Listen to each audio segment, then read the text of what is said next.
Not. We're early. Shit. Never mind. Hello, everybody.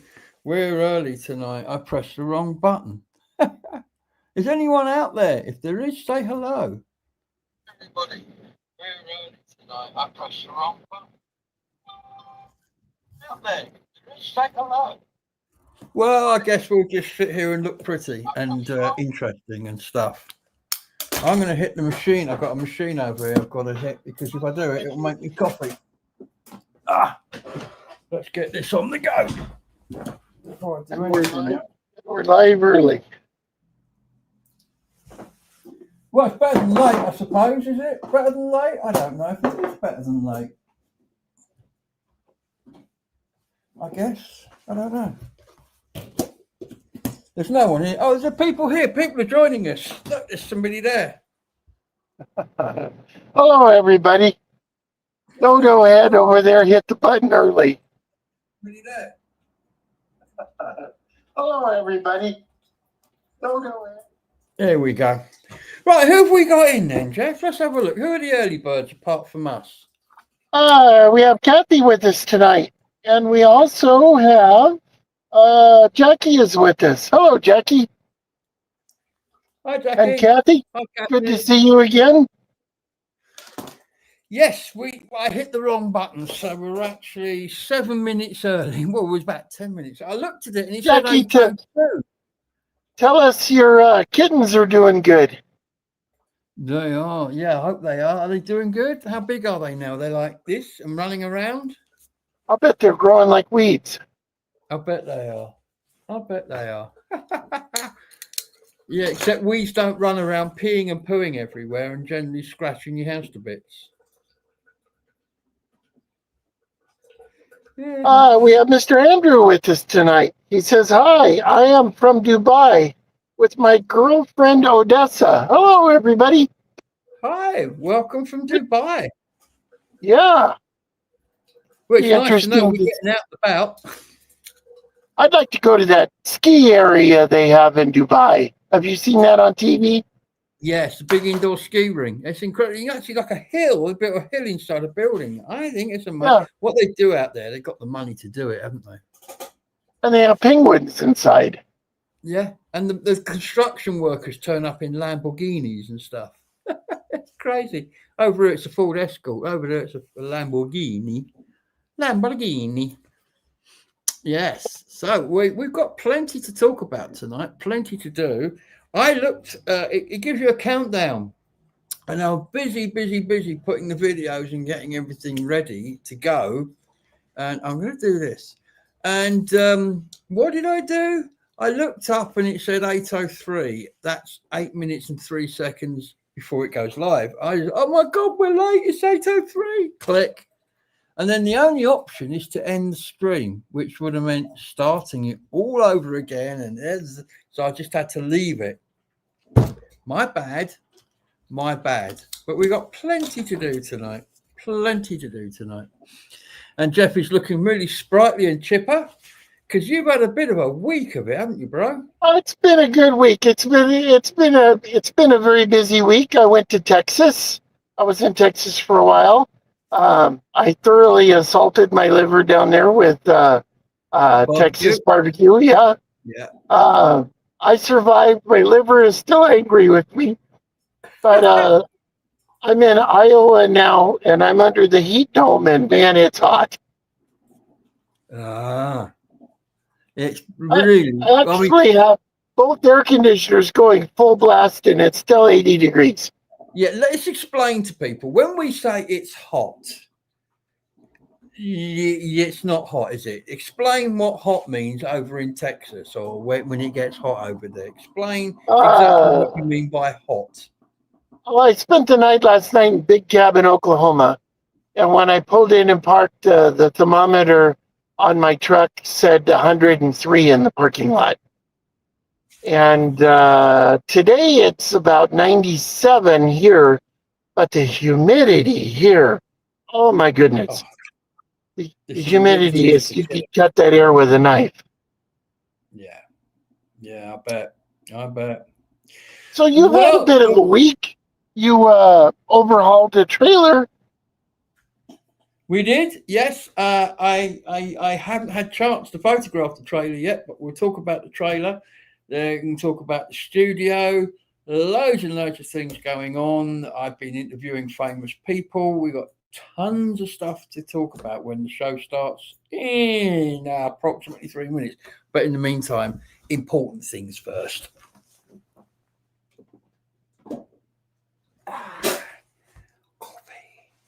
Ladies and gentlemen, possibly the finest belly wash in the world.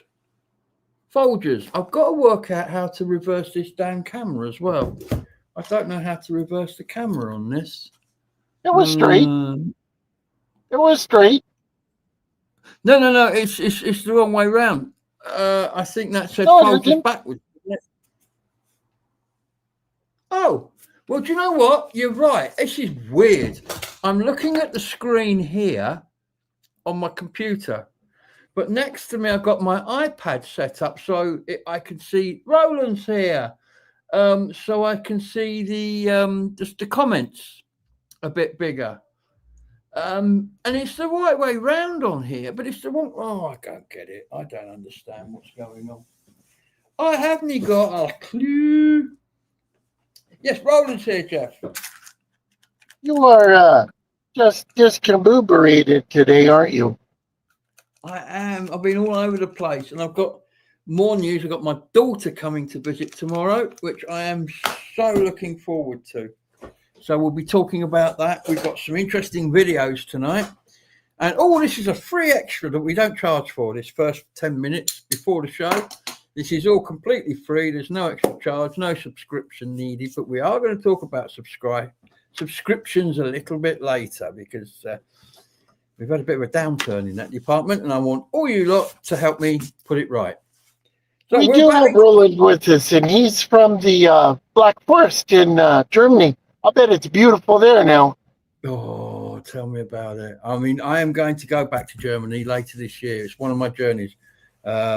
I'm planning one at the moment, which is it's probably going to be my biggest one yet, but it's one I really, really want to do. And I'll tell you all about that again later on. I've just got to get my little book out. Mr. Andrews says we also have penguins you can feed. Penguins in Dubai. They're the famous desert penguins, aren't they? They're known for their desert penguins over there. Kathy says Lambos are my grandson's favorite car. I like Lamborghinis. What I like about Lamborghinis is they're really over the top. If they can make it stand out a mile away, they'll do it. I mean, I just love their design. The Countach or the Countach, I don't know. That was one of the most beautiful cars. And the Lambo that he drove in Tubbs drove, Crockett drove in Miami Vice. That was a Lambo. Ooh, that was was that Ferrari Testarossa? I can't remember. I like Lambos. I do like Lambos. It's 8 o'clock, Jeff. Shall we start? Let me get caught up real quick. Jackie says the kittens are growing really well. 7 weeks old now, both boys, and starting to eat some kitten food. Good. Have they started scratching up the furniture yet? That's the question. We have Andrew Murphy with us tonight. We're going to be lousy with Andrews tonight, aren't we? We are. Mr. Norris hopefully will turn up later. Yeah, it's going to be hard to keep them all. Bowman and Murphy. Yeah, Andrew Murphy says, evening all. Let's see. We have the station master with us. You started early. Evening all. Yes, we did. Yes, somebody had itchy fingers. Let me explain. I'll explain it for those that have just arrived. We started nearly 10 minutes early tonight because I'm an idiot. I've been running around. I've just finished interviewing somebody, so I got back a bit late. I've been putting the show together on here, and I looked up at the timer, and it said 8:03, and I panicked and thought, oh, my God, we're late, and hit the button, forgetting it's not a clock, it's a countdown timer. So we went live 8 minutes and 3 seconds early. But as I said, for the lucky people who were here, that's free. We don't charge. It's an extra one. So, Jeff, how's your week been? Tell us what's been going on. Well, it's been a crazy week. It's hot today. It's supposed to be storms tomorrow. I'm on my way to Minnesota. I have to deliver this load to Minnesota. After that, I don't know. Sweep the Cat's asking, what does GG mean? Glastonbury Gabriel. Me. Glastonbury Gabriel, as supplied by the wonderful Jeff sitting to the right of me here. Yes, that is Glastonbury Gabriel, and it illuminates in red, just in case I forget who I am. I guess now's a good time to talk about this. I'm going through, shall we say, a cathartic period. Is that a good word, Jeff? Cathartic? Let's go with that. Anyway, basically, my house is a crap hole and has been a crap hole for years. I am scruffy. I am unorganized. I am forgetful. I'm a magpie. I keep boxes from things I bought 10 years ago. I don't even have any more. I've got the boxes. I'm useless. And my house was cluttered. I was tripping over stuff. And one morning, no, it was one evening actually, there used to be, I just remember, there used to be filing cabinets over here. Well, I put something in one of those filing cabinets and I went to look for it a few hours later. Couldn't find it because it was full and I'm pulling stuff out. And in the end, I just saw red. I had what they call a Viking berserker moment. I just went, ah! I ripped the damn drawer out, rushed it through my bedroom and threw it into the back garden in disgust, where it shattered into many pieces with a trail of my paperwork everywhere. And I said, I can't live like this anymore. And I haven't. So, with the help of my very, very, very wonderful and illustrious next door neighbor, who, if I don't tell you about, Jeff certainly will, I am currently transforming this house. And when I say transforming, I mean transforming. The gardens, courtesy of my lovely neighbour, are done. You've probably seen, we've done a couple of shows from the garden because I now have one. Before I had a vegetation patch. Let me tell you this. My garden was so overgrown. When I opened the back door once last year, the vegetation was pressed tightly against the back door. The whole garden was full. When you open the back door, there was an outline of the panels of the door in the vegetation. I lie not. This is God's honest truth as I stand here and as I sit here. And at the bottom of the door was a little tunnel which connected to where the cat flap was when the door was shut. That's how bad it was. Well, now I've got a shed, I've got a patio. I sit out there almost every day if it's not raining. In fact, even if it's raining, I sat out there because I've got a tree. And it's wonderful. And also with the help of my neighbour, she came and did some flooring for me. My hallway's now completely done. Hang on, Jeff. Yeah, okay. So that was that. So my hallway's done. It's beautiful. I've decorated it throughout. We've had new toilets. I've had new toilets in. The flooring's been done in the downstairs toilet. We've got a new toilet in the upstairs toilet. That's all been done. New flooring. It's looking really wonderful. So you come in. Well, I've got stair carpet coming up the stairs all the way. I've never had stair carpet. All is a clonk, clonk, clonk, wooden stairs. And then the polish the floor upstairs, which is wood. And the big one, the really, really, really big one, is the studio. Now, what I'm going to do is I'm going to try and show you around the studio using my laptop. Now, before I faced that way and I looked over there. That's where my computer screen is. That's the wall I normally look at when I'm editing. But if you can imagine, oopsie daisy, what happened there? If you can imagine, this, hopefully this will work very shortly. There's a window here. And I don't know if you can see it. I'm just seeing. There's a window. So what I've done is I've set up at 90 degrees to where I sit over there, over here, which now means I've got natural daylight flooding in. When it gets colder or darker, I can put lights up and control the lighting in here. All the cupboards, everything I had has gone, together with a shed load of stuff that I've thrown away. I went and bought shelves. You can see one there and another one there. And over there is a cupboard which used to be full of junk, which fell out when you opened the door.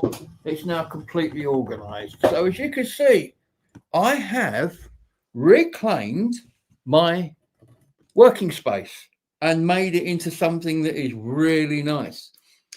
The bedroom's next. The kitchen is being worked on. I've got a cooker to go to the tip. I've got a dishwasher going to the tip. I've got loads and loads of stuff that I'm throwing away that I don't want. We've got a trailer outside. My next door neighbour's father said he would let me park his trailer in my parking space, fill it up with rubbish, and when it's full, he'll drive it to the tip. However, he went to get the trailer to bring it here to discover that it had been stolen from his allotment. So he no longer had a trailer. So I have a spoon here somewhere. So oh, here it is. Hello, Poppy. So come on, hello. Here she is. There's Poppy. Oh, she's gone. So I went and found a second-hand trailer, and I bought it. Unfortunately, it was cheap, so it was a bit rough around the edges. But because I didn't want this guy getting arrested while he towed my stuff around, we went out. Jeff suggested we get some wheels, so I've got some new wheels and tires. I've got some mud guards. Put all them on. We put the bar on the back, and it's now quite a nice, neat, and tidy little trailer. Because my plan is, when we finish going to the tip, it's his trailer. I'm replacing his trailer that got stolen with this one. So it's nice to make it nice so that I can give him a nice trailer. So we've been doing that. What else?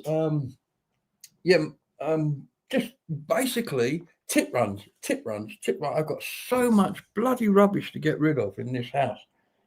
You don't realise it just mounts up and mounts up. So anyway, that's the studio. Jeff, what's happening in the comments? We have Station Master with us. So we have Mason Lawson. He says, "Good evening, everyone." Hey, Mason. The Wandering Ponderer has joined us. For those of you the Wandering Ponderer, he puts out videos on Saturday morning, and he has put out some videos about the history of the community that he lives in, and they're quite good. And they're at the Wandering Ponderer. Yes, Dave the Wandering Ponderer. We've known Dave for quite a while now, haven't we? Yeah. Let's see. Sweet the Cat says, "Any more houses going down there? Would love to be where you are." Are you selling? Are you renting? Are you social housing? What are you? And then I can answer that question more fully. So we have Emma with us tonight. Evening all. Hello, Emma. Hope you're well. Hey, Emma. Andrew Graham is with us. Good. Talking about Mr. Andrew Norris, there is exciting news.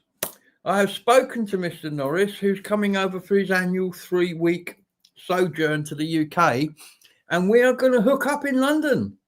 So obviously there'll be a film made. We'll probably go to an art gallery or something and do something a bit grown up. You know what it's like.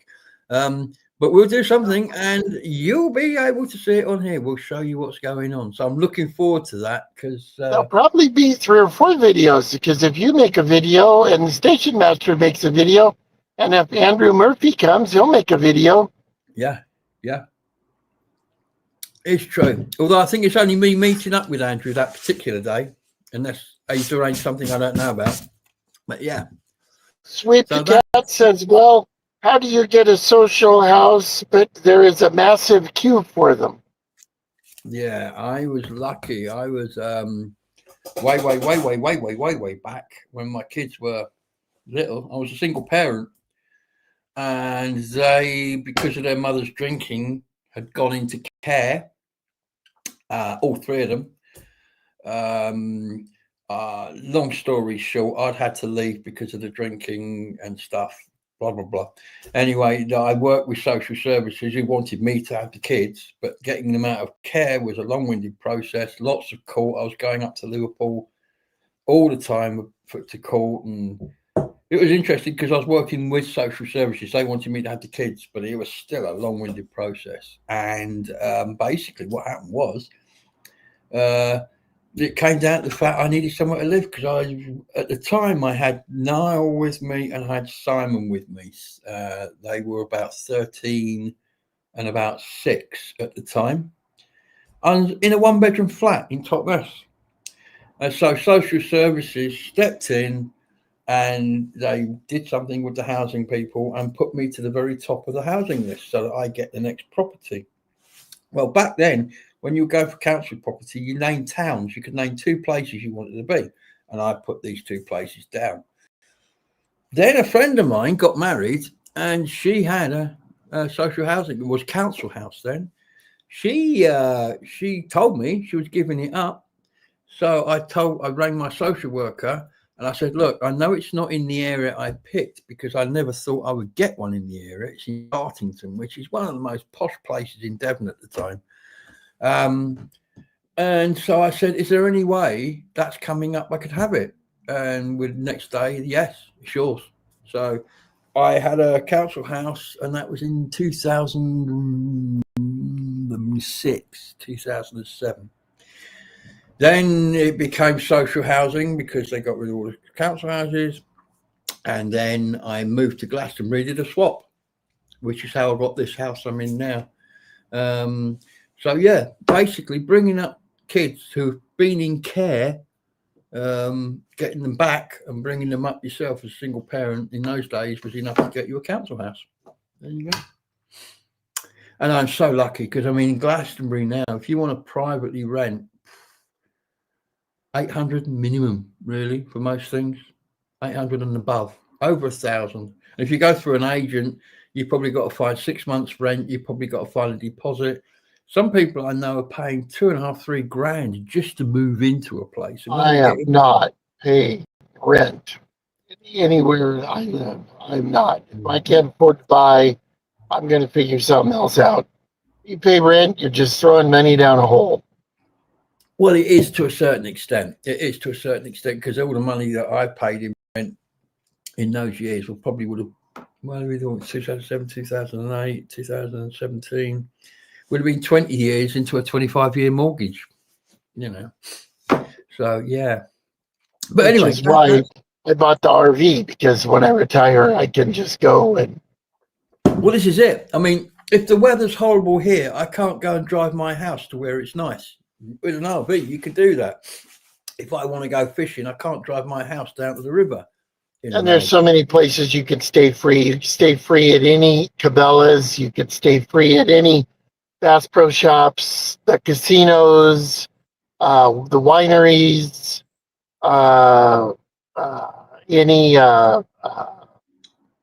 there's like any Walmart, any Costco, any Sam's Club,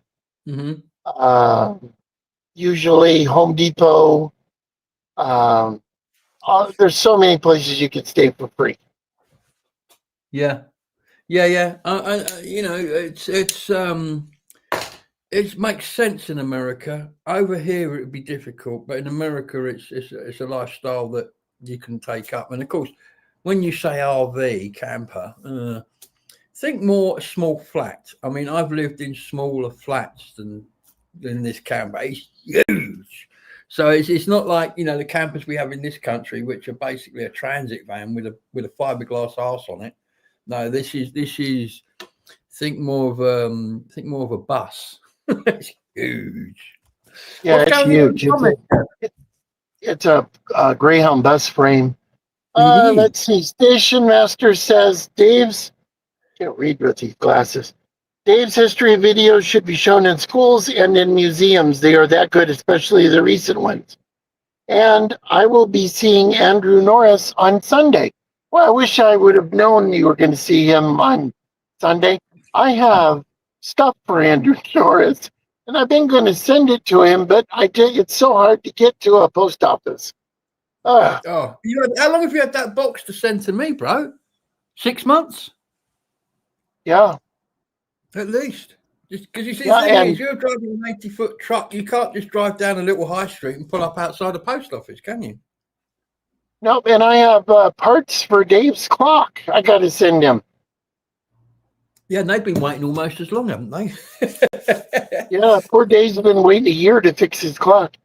We've got Let's see. a video for Bernie later as well. Yeah, we do. We do have a video for Bernie. We have one from Bernie and we have one for Bernie. We do. We'll come back to that in a minute. Let's see. Uh, Station Master says, glad you got the kids back, Gabriel, and you've done well. It was hard enough for being a single parent when my first wife died. Even harder for you. It was interesting. It was interesting because, we had their mum who was, for whatever reason, she had her problems. She died. Her problems killed her in 2000 and about whatever it was, early 2000s, she died. So not good. But, that's alcohol for you. Some people can cope with it. Some people can't. There you go. Yes, so Bernie, our dear friend Bernie, Jeffrey, our dear friend Bernie. Now, he has been building a relationship with a member of the Seagull family recently. Now, he tells us he's not keen on them, but I suspect that he sits in his deck chair in his garden with his binoculars, waiting for Guts to appear on the horizon. Do you think that, Jeff? I think so. I think that he's talked about him a lot. Yes, I think it's actually her. He has talked about her times. Yeah, I think so. Yes. Anyway, Jeff caught up with Guts the other day to ask him because we wanted to find out for ourselves. We weren't happy just to go on hearsay. So what we wanted to do was find out from Guts himself what it's like. So here's what we found out. Hello, everybody. With the help of the Glastonbury Market Cam, I am very pleased today to interview Guts, the little seagull that calls his home next to our station master. So, Guts, what can you tell us about our station master that we don't know? Hello, everyone. There's something I should clear up right away, though. My name is actually Wilhelmina, and I have 3 little fledglings back home in the nest. I flew over here a couple of years ago from Virginia, and I've been here ever since. It's a very nice place, and the station master is wonderful. He throws us things in the morning, and they are usually very yummy. Well, that's very interesting, Wilhelmina. I would have never known that. I wish you all the luck in the world in raising your little fledglings. Is there anything else that you would like our station master to know before we go? I'm sorry you're afraid of us, Mr. Station Master. I don't ever do anything deliberately to scare you. And it's wonderful watching you tend your tomatoes in the evening. I hope you don't mind. And the last thing that I would say is, sometimes we get very hungry in the evenings too. Maybe you could save us a little something to throw out in the evenings too. I hear wonderful things about the fish and chip house in town. Do you suppose that you could save some scraps from the fish and chip house to throw to us? My little fledglings would enjoy that very much. And thank you for all you do, Mr. Station Master. I've named one of the little ones Barney. I hope you don't mind. Well, there you have it, ladies and gentlemen. Now we know all there is to know about Wilhelmina. And there you go. There's a background story brought to you at great expense by our roving reporter, Mr. Kellison there, who had to fly all the way over via Pigeon Air to interview Guts and then fly all the way back via Pigeon Air to bring you the show tonight. I mean, the commitment from our reporter is amazing. But it's nice to know that Bernie is actually, generating well wishes and good feelings from the bird population of Eastbourne. Thank you, Jeff. Station Master says, Jackie says, Gabriel, for going through all that and coming out on the other side, I was also a single parent when my hubby died. Totally different situation, I know, but there are so many of us. Station Master says, very good, well done. Mason Lawson says, what a funny bird on here tonight, the seagull. Sweet the Cat says, whatever next. I think I can tell you, I recently found in the pipeline. Yes, I guess there is another one in progress. I think in America they say, watch this space, don't they? Yeah, same bat time, same bat channel. Or in this case, same gull time, same gull channel. Kathy says, Bernie, your secrets are out now. Yeah, you can't get away with that. Not anymore. So the question is now is the station master, is he going to go down to the fish and chip house and share some with? Yeah. Yeah. I mean, it's not like he's got to feed Guts. Guts will just come and help himself. I mean, all we got to do is sit out there and try and eat it. Guts will do the rest. Dear, oh dear, oh dear. Fun and games. A couple of things. We need to move along. I want to show you this. A dog called Rufus has gone missing. Rufus, it was brought to my attention by somebody, a dog friend of mine who has dogs. Rufus was out walking with another dog and its owner, and they went around a corner apparently, and Rufus never came back. Hasn't been seen again. You may or you may not have seen on the social media, this has gone quite big. So I was asked if I could do a YouTube video because nobody had yet. So this is basically what I've put out there. Now, if you live over near Kelvedon Hall in that area, this is particularly applied to you because that's where it happened. Let's have a look.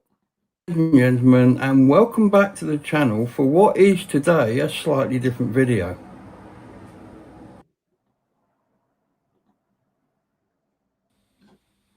So today I'm actually here to ask you for some help. Not for me personally, not for somebody I even know, but for somebody who I'm sure you can empathise with what they're going through. While walking her beloved dog Rufus the cockapoo, Victoria English was distressed when two dogs disappeared out of sight and only one returned, and the missing one being Rufus. Now, a large media campaign on Facebook and I believe TikTok has sprung up around the search for Rufus, and I just wanted to add a film just to help support the search. Maybe somebody, one of my viewers, lives that way. Maybe you can help. If it just takes one person to help find this poor doggy, then let it be.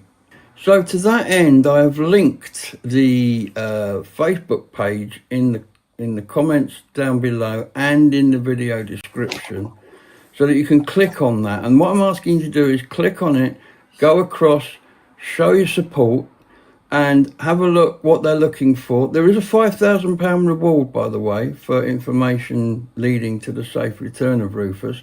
But just go over there, click on it, show your support, and keep your eyes out. Who knows, somebody somewhere will hopefully see Rufus and we can get them reunited. I'm putting this video out as a shout out to hopefully make you aware, help you towards the Facebook page, and maybe somebody may or may not, know something. So That's what we're all about today.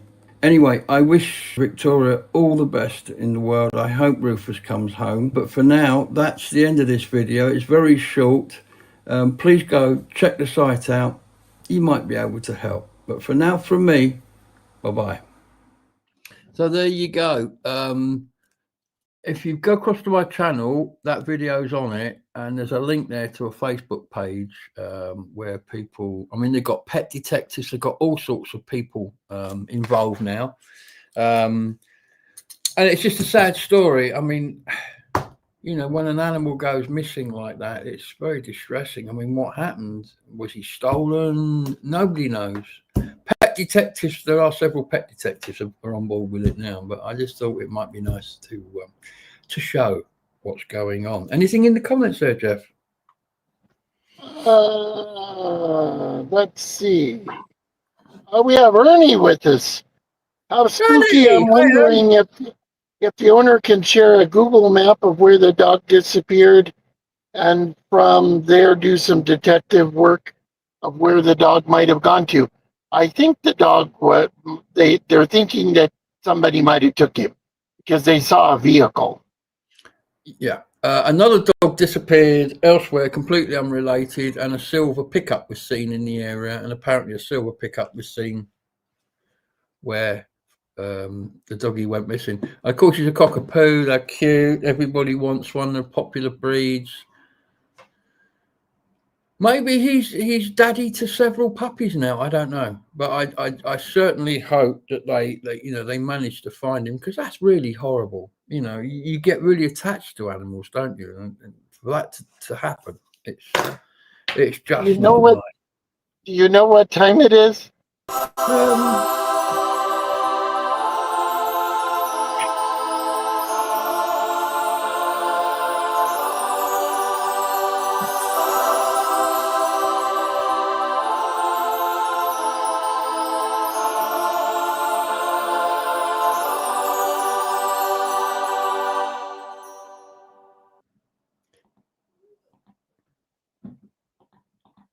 Yeah, I think I did. If you know him, you love him. We got to keep him healthy. Yeah, we got to keep him taking his tablets. Oh dear, oh dear, oh dear. Let me have a look. I've got a list of things here that I wanted to talk to you about tonight. And oh God, yes, poo. While you're looking at the list, I want to mention the tree at the gap in the wall at Hadrian's Wall. Yeah, go for it. Those guys that cut that tree down, they got sentenced. Basically, I think they got 4 years and 3 months. Yes, and that's not enough in my mind. That's not enough in my mind. It really isn't. It was a heritage site. I don't think it was enough. No. No, I don't. And that meant to a lot of people, that meant a lot of things to a lot of people. But what they don't realise, or nobody's really talked about, is that stump that's left in the ground is already sprouting. It will probably come back 10 times stronger. They kind of, that particular breed of tree, is that the right word? But apparently they do. They can withstand that and come back. So the tree isn't all gone, which is why the stump's still there. You know, but it will take probably longer now. I don't know how long it's been stood to grow where it was, but it won't have that iconic shape because it had a single trunk with that sort of round tree-shaped top on it. Now it's been effectively pollarded. You'll probably get lots of small, but I'm sure there'll be an arborist in charge of that, looking after it. It was an arbor. One of the guys that they charged was an arborist. I was shocked when you told me that. I had no idea. Oh, what do people out there think? I mean, what were your thoughts? Were you upset by it? Do you think 4 years, 3 months is enough? Do join the discussion.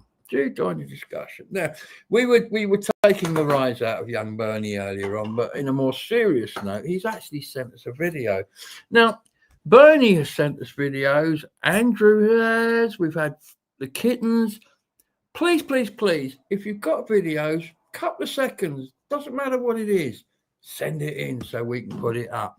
In the meantime, the railway where young Mr. Station Master is a station master had a little bit of a do. Now, because times are hard and these steam railways, they can't just justify lots of expensive engines whizzing up and down. They decided to have a little bit of a different weekend. Now, I'm sure Bernie will tell you, but it was a very, very popular weekend. Had I known about it a bit more in advance, I probably would have whizzed over for the weekend. But anyway, this is what happened.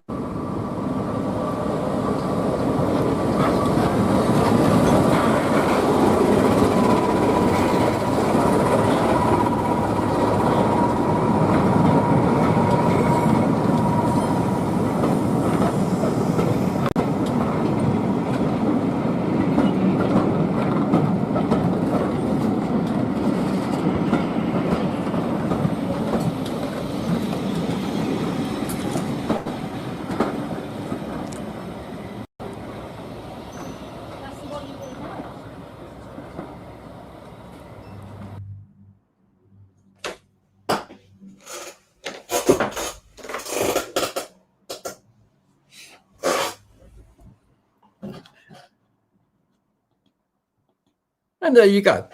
That was one of the little diesels. They basically had a diesel gala and had some little diesels come along, which is, again, you know, to see all those little diesels in one place at one time is quite an interesting array of locomotives. I think what we need to do is actually invite Bernie to come on the channel with Jeff and I, purely to talk about the Kent-Sussex Railway, because I would like to hear Bernie talk about it, talk about his role as a station master. What does being a station master involve? What do, you know, being in the ticket office, apart from being able to wear short trousers, what does that involve? You know, are they looking for volunteers? Who knows? I think, and I'm sure Jeff will agree, and I haven't asked him, but I'm sure he will.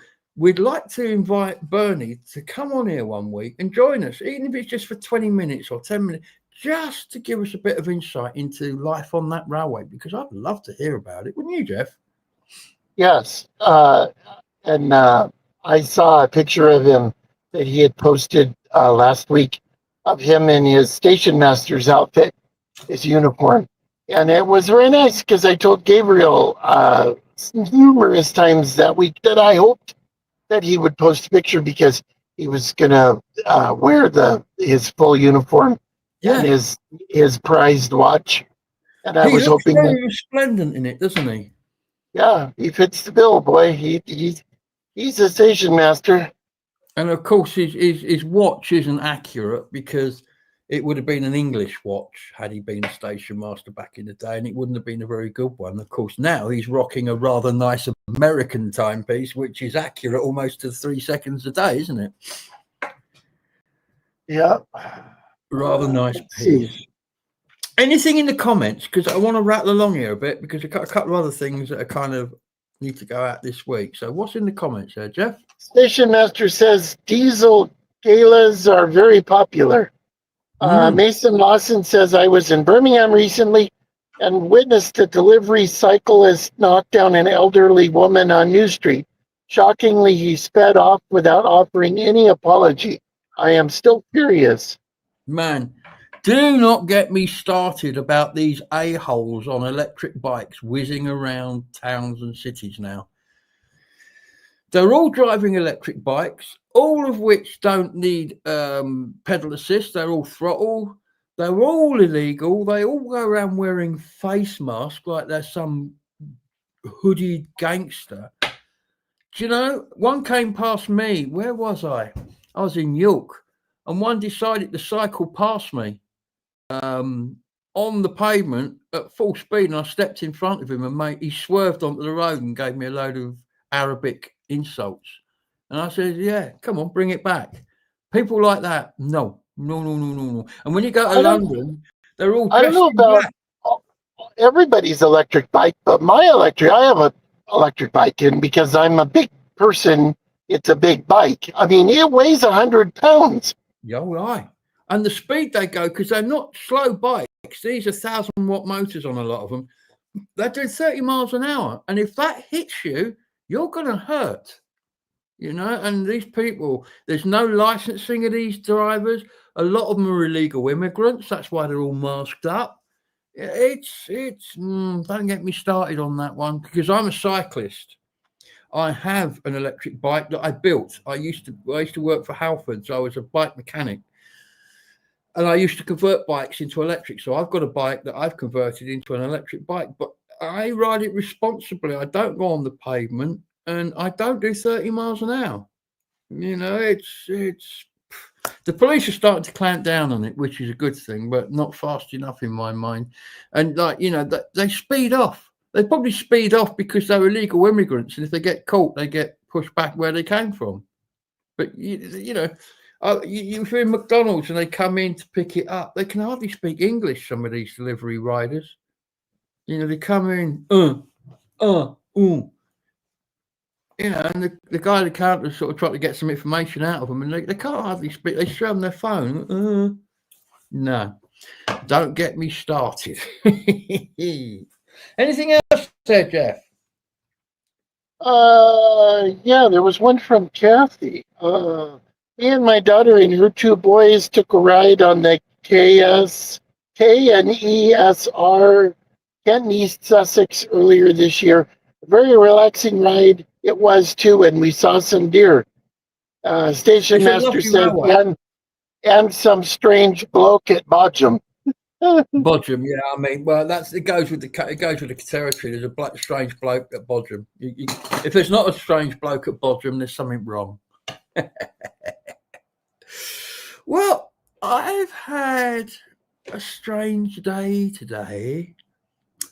I have actually interviewed someone, if you're over a certain age, exceedingly famous.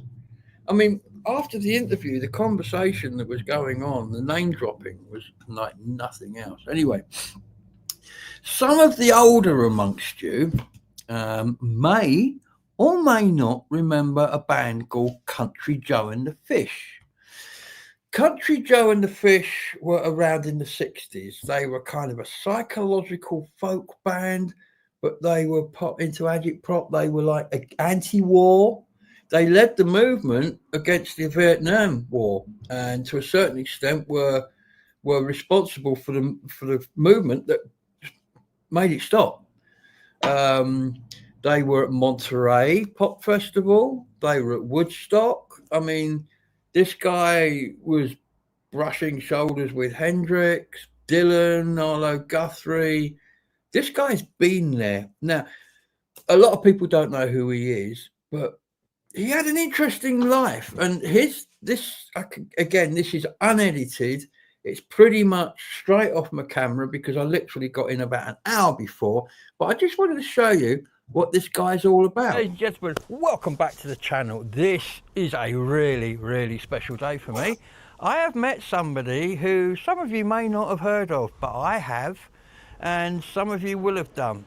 I am here with Barry the Fish Melton from Country Joe and the Fish.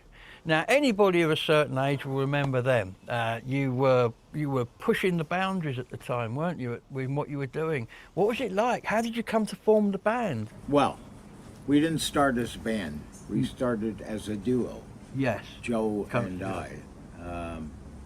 We went to our friend Chris Strackwitz's living room, and Chris was the guiding light for a record company called Arhoolie Records, which did traditional American music.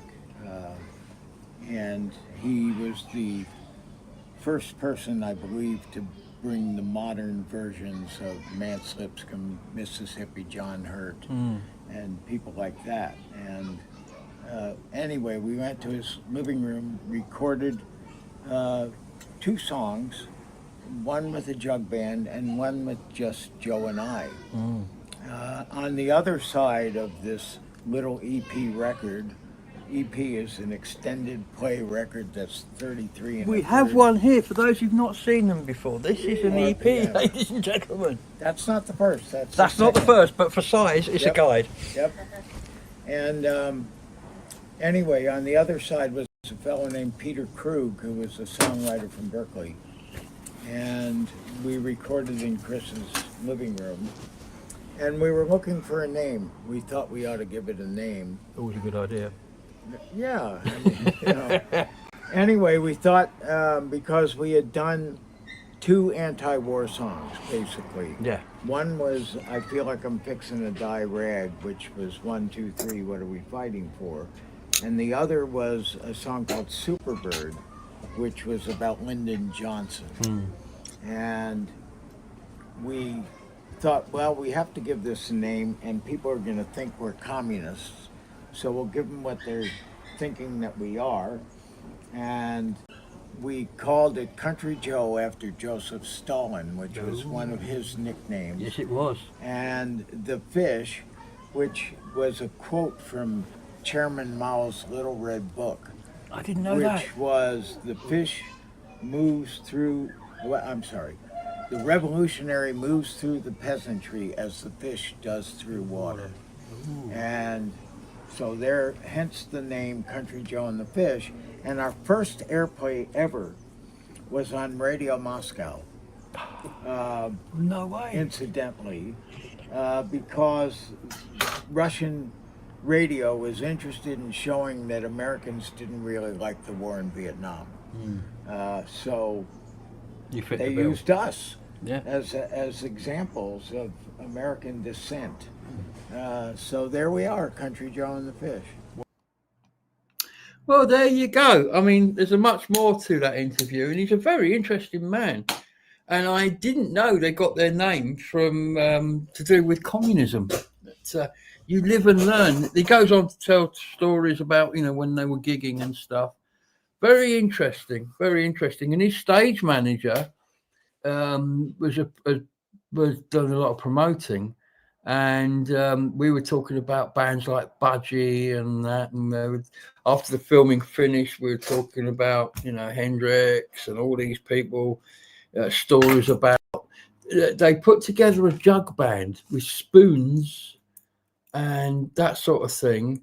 And they went on stage, and I think, was it the Rolling Stones? They supported the Rolling Stones playing spoons and as a jug band. Never been done before, I think, or since. But interesting stories. Nice guys. Quite often you meet people and, from the music industry, and they're really down to earth when you get to meet them. And that was one of them. I've also met some complete a-holes. Distressingly, the lead singer of my favorite ever band was a complete a-hole, and he's famous for being an a-hole, and that's Ian Anderson of Jethro Tull. He has a reputation for being rude, not being very nice to deal with, and that's such a shame, because when you follow a band as long as I have, and then you finally meet the guy, and oh my God, you bellend. What can you say? Oh, the disappointment. How are we doing over there in the comments, Jeff? We've got hundreds of people saying lots of interesting stuff. Let's see.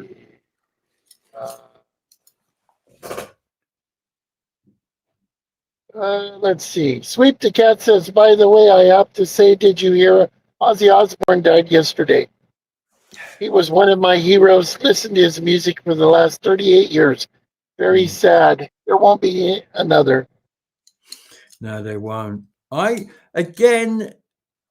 Sabbath are a band that I used to go and see back when they were Sabbath, before they came the road show that they became. But I always liked Ozzy. He was down to earth, effing and blinding. You knew where you were with him. And he's been to Glastonbury quite a few times. There's quite a few people who had their photograph taken with him in the Abbey and stuff. He used to like coming here. I wouldn't classify myself as a big Ozzy fan, but I do really, really, really like that song, No More Tears. Yeah. I like the first 4 albums. In fact, the first album I still think was one of their best. People say Black Sabbath 4 is the classic. No, or Sabbath, Bloody Sabbath. For me, it was that first one. It was brilliant. Absolutely changes. Had some wonderful tunes on it and a great big long workout on the B-side. I just liked the first album. But, it's sad. I do think it's a coincidence. He's just moved back to England and just put on this last show ever. and then within a week he's dead. I think he knew something, and I think he knew his days were numbered, and that's what's been going on here to put this on and come back to England. Maybe I'm wrong. Maybe he's looking forward to an extended retirement back home. But those things, when you take those things together, it starts to look like, it was planned. It's sad, though. It's sad when people like that die, because it's an end of an era, isn't it? End of an era. Mason Lawson paid us an incredible compliment. He said, "Tales from the tour and Bernie's broadcasts have extremely improved my well-being, and I am profoundly grateful." Well, I'm honoured. I'm absolutely honoured to hear that. Thank you so much. I'm humbled. Where are you, Mason? Whereabouts are you in the country? Let us know. Station Master says, "Can't repeat the fish cheer here. It will get Gabe banned." Yeah, probably. And we don't want that. I nearly got banned the other day. Can you believe this? I did a video. A local chemist, the one that's opened recently in the high street, I covered the story. Well, they have this thing where they look, this is what I like about this studio. I can go straight to a box and pull out exactly what I want without hunting for it. Man, I love being organised. These things, pill packets. I think in America you still get them in bottles, but over here they come on these foils. And they're made of plastic, and they're horrible. And most people throw these in the bin, and you can't keep little screws and nuts and bolts in them when they're empty. They're hopeless. Now, what the chemist is doing is they've got a bin in the shop now. You keep these when they're empty, and you take them in, and they recycle them. I did a little short video about that, which ran for about 1 minute and 3 seconds. The only people in that shop were the two owners who'd asked me to do the video, a friend of mine, lady, and her daughter, and myself. That was it. They're the only people on the video. No one else is visible on that video. It had been up an hour, if that, had 500 and something views, and it got pulled. It got taken down by YouTube because I had a strike against me in breach of YouTube community guidelines. Apparently, somebody had complained that I'd infringed on their privacy. Well, first of all, there's no one else in the film and Jeff's seen it. There's no one else in that film at all, visible or invisible, whose privacy has been infringed. And yet YouTube said, we've looked at this video and we agree there's an issue, we've pulled it. If you don't like our decision, contest it. So bloody right, I'm contesting it. Who the hell do they think they are? They just ride roughshod over their creators. They seem to forget it's the creators that give them a job. If we didn't create, they wouldn't have a job. I'll tell you my problem I have with YouTube. I believe if you're a creator and you have so many subscribers and you get so many views, your personal account should be ad free. Yes, I agree. I agree entirely. I couldn't agree more. That's something that because I pay for my YouTube being ad free, which I'm not a creator of any consequence, but if I was, I think like for you, they should give you ad free. It should be. I believe that. I do. And also, I mean, not only that, but it's about 17 quid to go ad free in this country. It's cheaper in America, isn't it? It was. I don't know that it still is. I don't look at it from month to month. I think it went up. But I'd pay it if it's $50 because that's YouTube is primarily all. If I watch a movie, I look for it on YouTube because having paid it, I get to watch it without interruption. Yeah, I must admit, I watch YouTube. I don't have a TV license. I don't have a television. I'm pretty much watching YouTube if I'm watching anything. That completely blows my mind that you guys have to buy a license to watch TV. It blows my mind. 170 Because, but it's not to watch a TV. It's to it's to receive live broadcasts. That means BBC iPlayer, which is an online thing. If it's being broadcast live on that, you need a TV license. If you're watching anything that's being broadcast live on a subscription service like Netflix, say they show a live game on Netflix, which they do from time to time, then you need a license to watch that. Despite the fact you're paying for your Netflix, you need a license to receive. So I just don't get rid of it. Not interested. The BBC's gone to pot anyway. You know, there's nothing worth watching. ITV is just the same old shows lit in blue and red with the same boring people. I don't know. I listen to BBC World. What is it? BBC World Service. Yeah, I listen to that during the day when I'm on the road because they're so much more non-biased than American journalism. American journalism is just ridiculous. You have well, we won't get into politics, but you have two channels that are one way and two channels that are the other. So if you want to listen to the news, I listen to World Service. Yeah, I have the World Service on my radio here, but for TV, I don't have anything. I don't watch it at all. There's nothing I want to watch.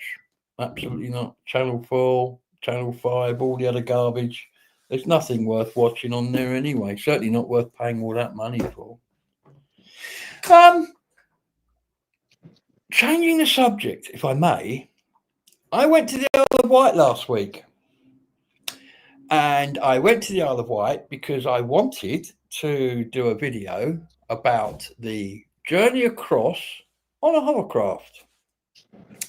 And I wanted to do a video about the journey back on the catamaran. And in the middle of it all, the catamaran leaves from the end of Ryde Pier. I wanted to get the Isle of Wight Railway from Shanklin to the end of the pier where I could catch the boat back to mainland and come home. I'd spend a night in the Isle of Wight and I'd make a few, those films about the transport infrastructure. Well, I went and I've not made the films about the transport infrastructure yet. I filmed them, but they've not gone out. And there's a reason for that. The reason for that is I was at my hotel room that night and I was looking for somewhere to go and eat. Primarily, I decided I fancied fish and chips. So I'm on Google Maps and I'm looking for fish and chips and I see something that is in Ryde on the Isle of Wight, where I was. And I'm not going to tell you what it was. I'm just going to show you a brief. There's more to this video again on my channel. Just a brief synopsis of it. Let me get rid of this one, otherwise nothing will work. I'm going to come across here. Here it is. Ladies and gentlemen, I am on the Isle of Wight and I'm about to make a film which my entire YouTube career has been building towards. I am here to visit, wait for this, the National Poo Museum. It's got to be done. I have made it to the National Poo Museum, as can be seen here on the Isle of Wight. I'll have one of these fitting in the house, I think. Ladies and gentlemen, who remembers Izal? You didn't wipe it out, you scraped it out. Here we go, here's the coati. Famous because they eat coffee beans. And in that poo, there will be coffee beans, which have been harvested through the years and sold as coffee. This one is just for Jeff over in America. Here you go, buddy. That's what elk poo looks like. Very elky, isn't it? Well then, ladies and gentlemen, as I said, behind every good exhibition there's a brains. Here's the brains.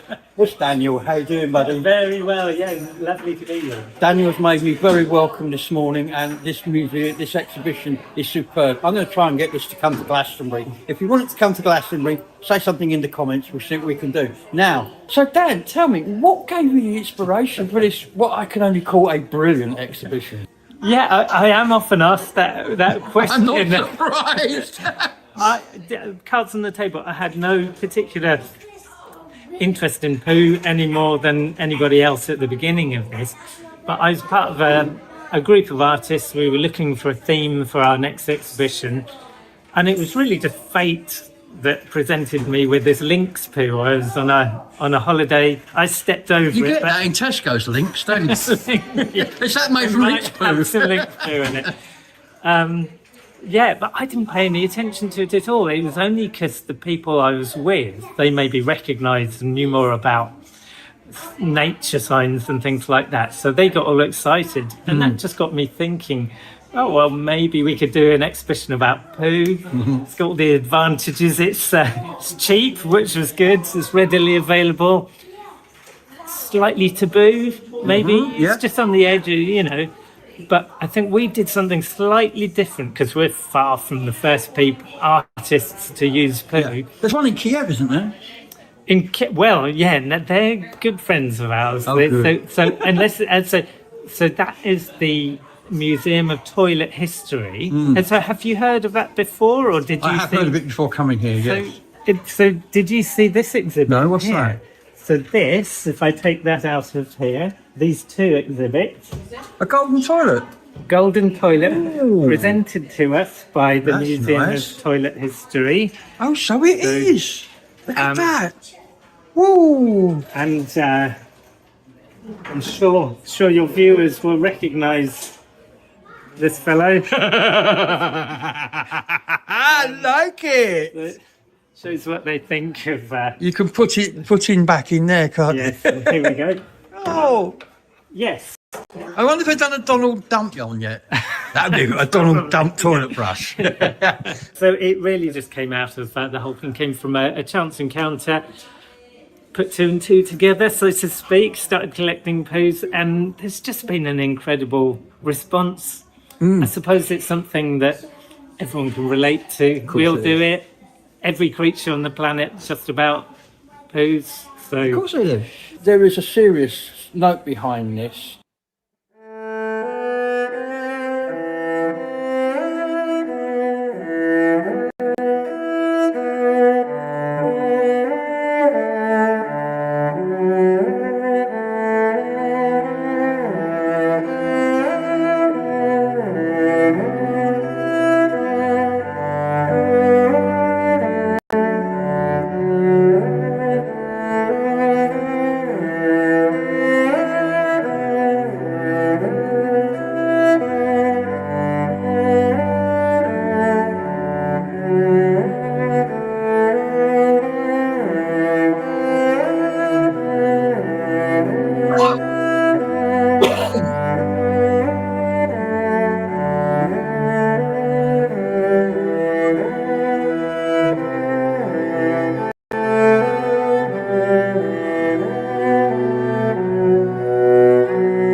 Dan, you are a hero. Thank you, sir. it's been an absolute pleasure to meet you. And I hope we can consider the owner of this exhibition a subscriber to our channel now, because I think Absolutely, this yes. is absolutely brilliant.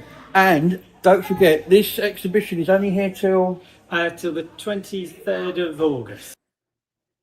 So there you go. There's more to be seen on that on the channel, but he's a Yeah, lovely you guy. didn't show the ode to D Cologne. I know with that you didn't. You could. I asked Jeff if he'd watched this film, and he said I only walked up to the bit where you sniffed it, and he kind of didn't go any further. So I didn't want to show that because it had kind of upset Jeff's poor tummy. But basically, there's this creature. It's a little thing about that big, not very big, and it craps.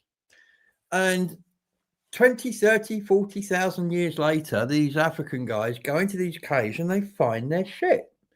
And it's literally solidified. And he took some of this out of a thing and said, smell that. Oh, that's nice. It smelled beautiful. It really did. It was kind of he asked me on the video, it's kind of a citrusy smell. Didn't smell like poo. Didn't smell like anything horrible. And what they'd done is they'd scraped a little bit of this off and put it into some perfumer's alcohol and made, literally, so you could dab on, a sniff. And it was really, really nice. But I'm here to tell you, in all honesty, I preferred the neat shit to the bit they've made. But apparently it's got a name. Sometimes it's called African Stone. Sometimes it's got this other name that you see in the video. And it is in everything. It's a common thing. It's a common thing. It's a common ingredient. You buy it normally in liquid form or powder form. And it's in so many, I can name a couple of famous scents that contain it. Chanel No. 5 has it. Rive Gauche has it. He did tell me a couple of others. Jeff's looking out the window in disgust, trying to not hear what I'm saying. But many, many scents and perfumes that we wear now are based. I mean, look at musk. And as he said, well, at least this is the poo from 50,000-year-old dead animals. We're not having to sort of muck around with anal glands to get it. Musk is actually incredibly cruel. And you shouldn't use real musk. It's a bad I was letting my pet fly out. I hope he's back before dark. Oh, is he back again? Oh, Jeff drives all around America with this little guy. How is he? He was fine. He flew out. You know, he needed to go out for a while. I'm sure he'll be back before dark. He'll be back before you pull off the lot. How are we doing out on the comments there, Jeff? It died. We haven't had any comments in a while. Oh, it's probably my poo video. It's put them all off. Is there anybody still out there after my poo video? Have you all left? I think everybody left us. You know, we were talking about pills a while ago and the fact that you get them in blister packs, and we have these. No one loves me. No one reminds me to take my pills. I do occasionally. You take yours in the morning, though, don't you, bro? When do you take yours? In the morning when I get up. Yeah. So that's normally about 12 o'clock our time. Yeah, nobody loves me. Oh, well. Nobody loves you. Okay, right, everybody, if there is anybody out there who I've not scared off with my shit video, then every day I need you to message Jeff around about midday, 1 o'clock, and just say tablets. And let's see how many of you do it. And if Did Jeff you take your pill? So is everybody gone or is it broken? It's all gone very quiet. This doesn't normally happen, does it? It died. I guess that means it's time to say goodnight. Yeah, I guess so. Oh no, there's people coming back. The poo video was interesting. We are here, says Dave.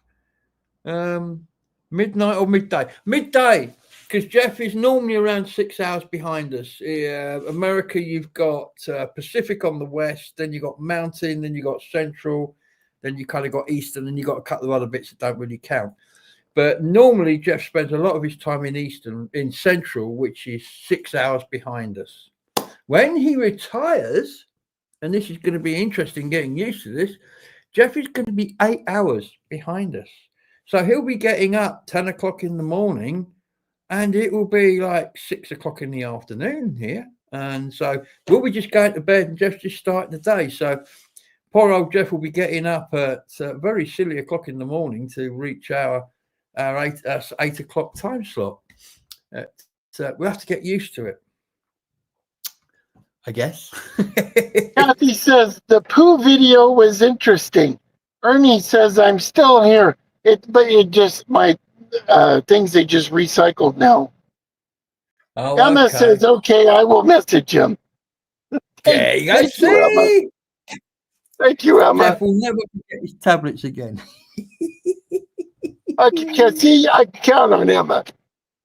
Yeah, Emma will be there. She'll be there every day. Every day, your tablet set. Every day, your tablet set. It'll border on nagging, I suspect. Bit like your sat nav or your seatbelt. Your seatbelt is unbuckled. I ring Jeff every day for quite a long time. We spend hours on the phone, and I can tell you that man gets nagged incessantly by his sat nav. Oh my God. If it was a woman, I'd be getting divorced. I tell you, he's consistently nagging at him. How'd you put up with it? My new sat nav, though, the new one I got isn't as bad as the old one. The old one, you expected her at some point a vein to pop in her forehead and her just scream, "Damn it! I told you to turn!"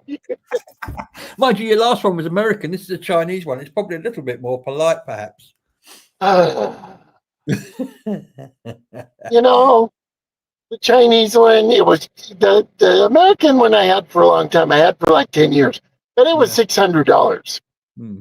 The one that I got, the Chinese one I got off Amazon, it was like $59. It works, but you can definitely tell the difference between the $600 one. This was the $600 one. It just froze. It just locked up. We're working. You know, it's in the sun all day. You know, it's attached to the windshield. And you went quite a long time. You never updated it for quite a long time, did you? Because you're getting Wi-Fi into it. Yeah, I had tried to update it, and I talked nice to it and everything, but I don't know. It was old. You know, dog years, 7 years for every 1 year. GPS, I think it's like 20.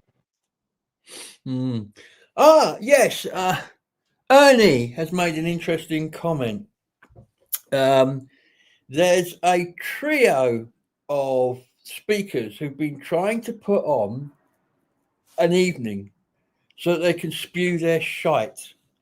And one of those three is somebody known to us, a chap called Richard Vobes, together with some other guy who smells snake oil of some description, supposed to deal with something that's been shown to poison people, and someone called Sandy Adams, whose a mouth opens and shit comes out, basically. They're horrible, nasty people. They're conspiracy theorists, and they want to come and basically deposit their crap in Glastonbury. They originally booked the town hall. The town hall decided, no, we don't want that here. They then went to a church, and the church decided, no, we don't want that here. They then found a what do you call it, a little church hall type thing, village hall. Booked that. They got wind of what they were going to be talking about, and they said, no, we don't want you. And in the end, there's some bunch of hippies down in Langport. I don't know who they are. I've never heard of them. They got a CIC, which is a community interest company, which normally means there are a bunch of hippies on grants. And they've decided to let them go. It's nothing to do with me. I'm not going. I'm not covering it. I'm having nothing to do with it. But yeah, they're still out there peddling their crap, sadly. So that is the answer to that one, Ernie.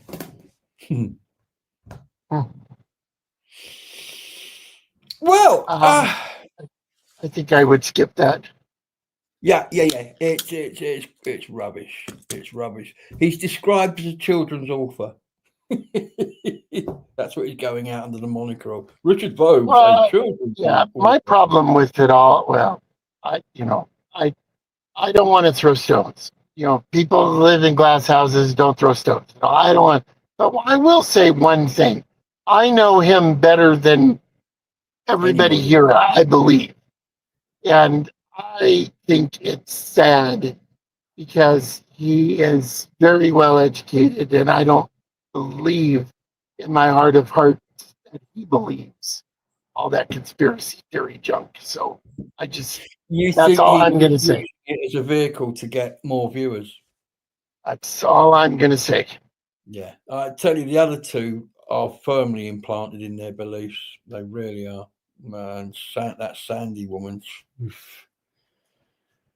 If the truth hit her in the face like a steam hammer, she wouldn't know what it was. But anyway, I don't want to end the show on a downer, but Ernie did mention it, so I was explaining what had happened. So I guess, Jeff, that's the end of another week, isn't it? We've done it again. I hope we've entertained everybody and they've enjoyed the show, even if my poo bit did make everybody go silent for a little while. Well, I think Mason Lawson, if we're here only for him, I think it's worthwhile. Yeah, where are you? Did we find out where Mason is? No. Whereabouts in the country are you, Mason? Because if ever I'm in your area filming, I'll get in touch and look you up like we did with our. Let's invite him on the show. Yes, yeah. Do you fancy coming on the show? We can do this remotely. I was talking about Bernie coming on. Yeah, Mason, if you fancy coming on and joining us, it'd be great. Not for the whole show Yeah, if you don't want to. We'll it's have a easy. small He sends you a link. You sit in front of your phone. He sends you a link. You click on the link. It opens up. It says you're in the green room, and you sit there until he pushes a button, and you're on the show. It's super simple. It configures your microphone and everything. Absolutely, it couldn't be easier. It couldn't be, and then there's just three of us on the screen instead of two. And that, I mean, that invitation is open to anybody. If you want to come on the show, please drop us a line, glastonburygabriel@gmail.com, and we will sort it out. It's so easy. Literally, I'll send you a link. You click the link, you're here. Now, the other thing is, one of the benefits of my tiny house is I've now got a studio that I can invite people to sit in with me. If you're in Glastonbury or you're visiting Glastonbury on a Wednesday when we're going out live, get in touch. Come round here. Drink Folgers coffee with me. You're more than welcome. There you go, Folgers. Come and drink it with me and come on the show. We'll have a laugh. Don't forget your videos. Send us your videos. I just saw Tracy Murphy. Tracy Murphy, I didn't know you were here. I just saw you. If I skipped over you, I am so sorry. You were one of my favorite people, and I don't want you to feel like I was Ignoring you. Yeah. Hi, Trace. You are one of my favorite people, and I love seeing you in Andrew's videos. I'm so sorry that I'm just seeing you now. It's the glasses and the tablet. It happens. Yeah. Well, we better say goodbye. We better wind it up. It's 9:15. They'll be kicking us out. What did it say? Guests and fish smell bad after 3 days. So we don't want to outstay our welcome, do we? Yeah. Lots happening. I've got a big. I'm planning a trip at the moment, and that trip is going to take me from here to Brussels, from Brussels to Stockholm by train. Oh my God, what a journey! That means going across the bridge. If ever you watch that program, The Bridge or the Brugge, that's the bridge the train goes over on the underneath deck. Into Stockholm, and from Stockholm I intend to catch the boat either to Helsinki, which is on the north coast of the Black Sea, or to Tallinn, which is my end point that I'm aiming for. I've always wanted to go to Tallinn. If you don't know anything about Tallinn, Google it and just look at the pictures. It's like a fairy tale in real life. It's incredible. And so I'm going to go from Stockholm out to Helsinki and then get the boat down and back, or I might go to Tallinn and go to Helsinki to come home. The departure from the port of Stockholm is supposedly one of the most amazing port departures anywhere in the world. It takes you 3 hours, because Stockholm is quite a long way inland. It takes you 3 hours traveling through this archipelago of islands before you reach the Baltic. It's incredible. And you're sailing past some of these islands so closely that you can look down, you can see the registration number on the cars parked outside the houses on these islands. It's absolutely phenomenal. So that's something I'm looking forward to doing. And we've got some other bits and pieces coming up. But yeah, that's a journey I've got fancy coming up soon. And my daughter's coming to see me tomorrow, which is great. My daughter's very ill. She has fibromyalgia. She has pain. She can barely move. She's on crutches. But you wouldn't think it to look at her, because she'll walk in the room with a big smile. She'll light the room up. She's not one of these people, oh, I'm not very well, feel sorry for me. She hides it, and she hides it very well. But Currently, her heart rate is at 120 BPM, and it doesn't go below it even when she's resting. They can't do a CT scan on her because it's racing too fast. So she's not a world girl, but she's going to drive up tomorrow and visit her old dad. So I'm really looking forward to seeing her. And I guess that's another reason why I want the house looking nice, because if she needs a bolt hole, if the house is tidy, she's got one. So that's coming up. Yeah, I don't think there's anything else. Have you got Someone wants to know if you're passing any duty-free shops on your travels. Well, I haven't since she asked me, but she's a smoker, so yes, I can. Next time I'm going past a duty-free shop, because the last time I went past one of those was Utrecht, and I've not been anywhere. You don't get duty-free going to the Isle of Man. You don't get duty-free going to the Isle of Wight. But when I do go somewhere again, I'm going back to Utrecht soon, even if it's just for a few days, because I like the place. I might not even film anything. I might just go there and chill out. But What next you time need, Emma, is to come over here and go to the Indian reservations. They have their own cigarettes. They're mostly stems and twigs, but they're like $2 a carton. you know, I was behind somebody in a shop today, and I nearly dropped down dead. I was picking a parcel up, and she put down two £20 notes and asked, "So you got such and such?" And he reached around and opened the cupboard, because now we hide our cigarettes in closed cupboards. You can't display them.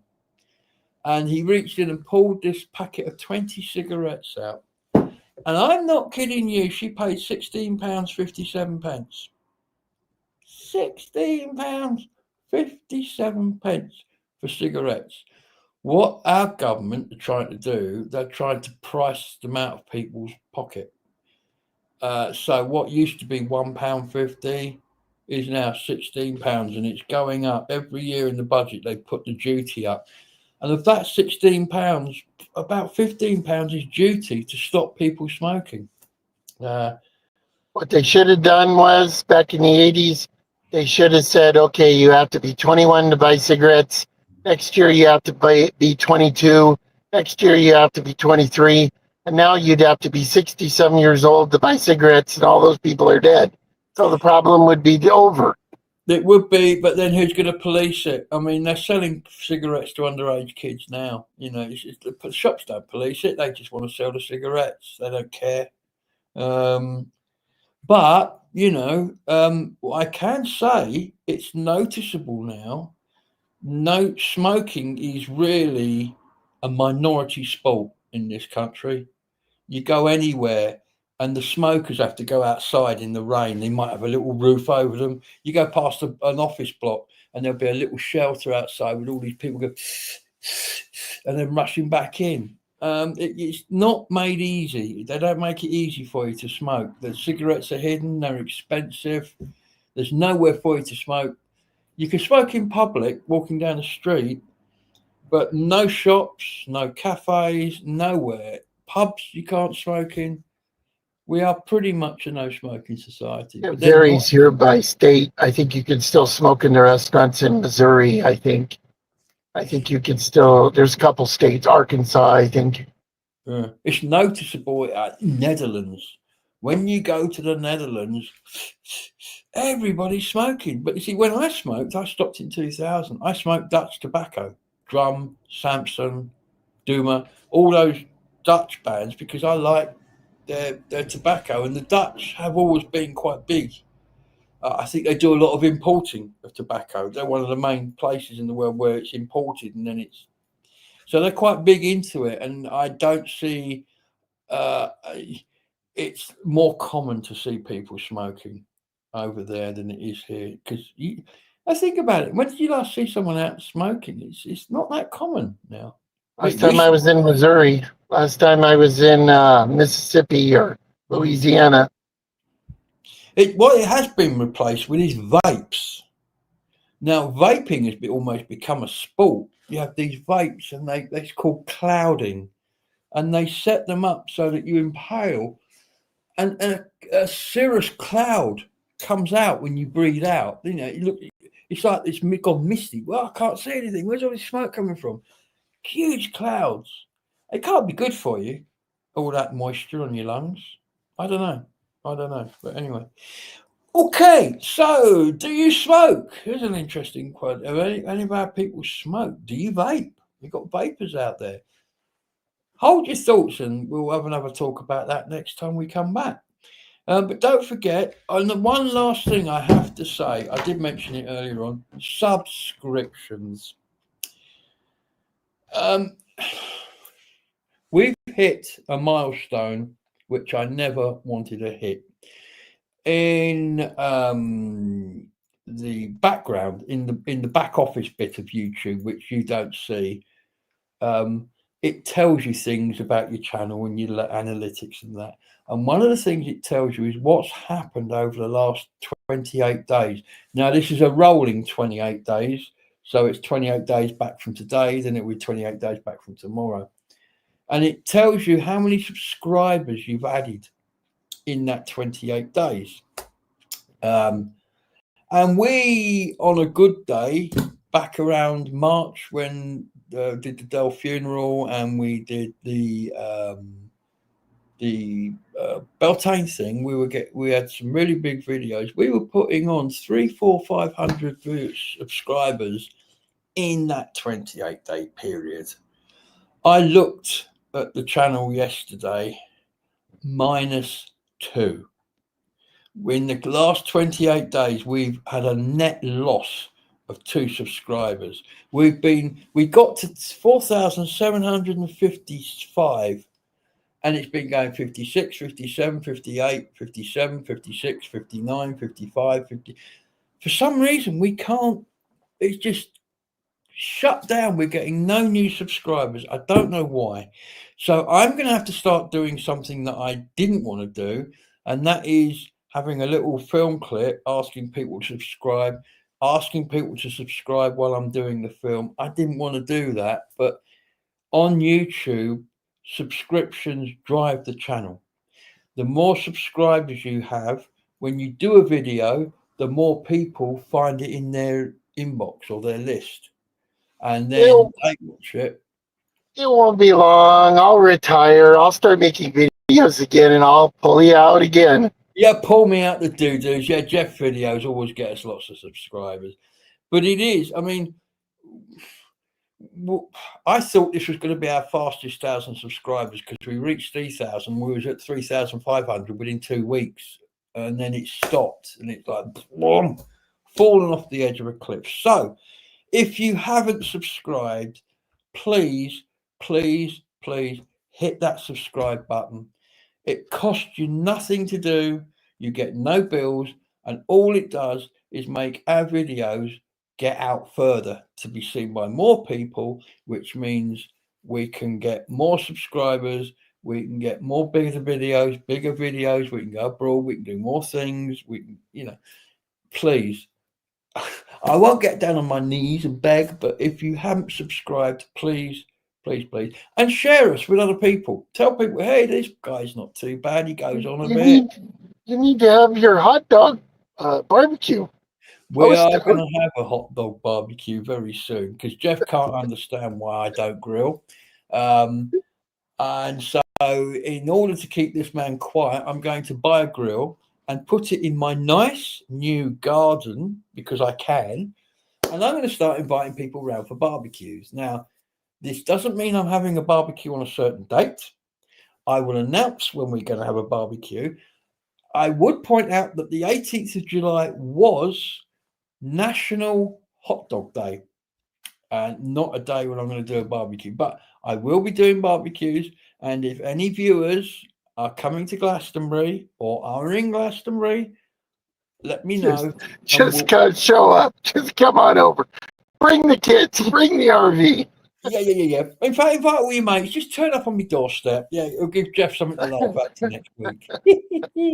But no, seriously, we could do with some subscribers. So again, you're going to start seeing me asking for subscribers on every video I put out. I hate doing it, but we can't go down. We can't get to a point and then just slip backwards. It can't happen. So we've got to build it up again. Like Jeff says, when he retires, he'll be doing lots of videos and we'll have 6,000 viewers a week and it'll be lovely. But for now, we need to work on it. So, Jeff, any last comments before I wind down and click the old goodbye button? No comments other than to just wish everybody all the best, and we'll see you again in a couple weeks. Next Wednesday, I'll be the station master. And on that note, we should probably sign off. Yes, Station Master just left us anyway. So good night, everybody. Thank you for coming along tonight. I hope the poo video didn't put you off your dinner if you haven't eaten yet. It was interesting. And if you want to watch the rest of any of the videos I've shown tonight, hop onto the channel and subscribe while you're there. But for now, from me and Jeff, I'm going to wish you a very good night. Good night. And then we wait while this thing decides it's going to finish the broadcast, which I've just asked it to do. And it's not doing it. I'll do it again.